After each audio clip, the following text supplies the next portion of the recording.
Welcome to the Alex Salmond Show from outside the European Parliament building in Brussels, from the White House in Washington DC, from Helsinki in Finland, from Lebanon, from Malta, from Christiansburg, from Stormont in Belfast, sunny Barcelona, Copenhagen, Bath, Dublin, Gibraltar, Westminster, Edinburgh Castle, New York City! Some 27 years ago, you were forced out of this palace and into exile. I felt that the right has returned to its owners. How many sacrifices the Catalan people should do in the future if we want to be independent.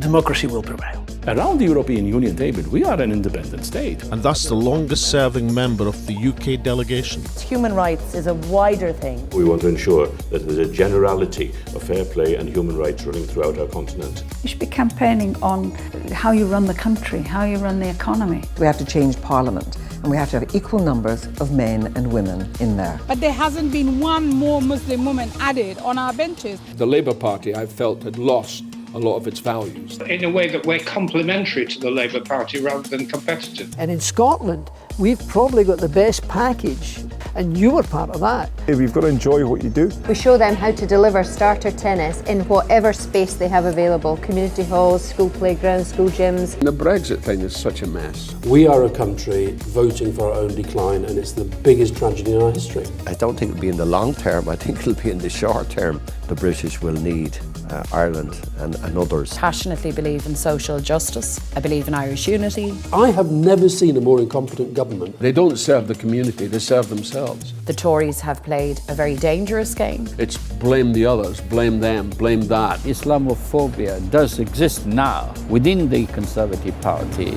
Anti-Semitism is not only a Jewish problem, anti-Semitism is a threat to our entire society. The man who's got the most power in the land has used language that's unacceptable and no one questions that. We know that he actually said are just being completely ignored. It's desperate that we get rid of the Johnson government. You know, the country's taken a very bad turn for the worst, I think. Because perhaps the times they are a-changing again.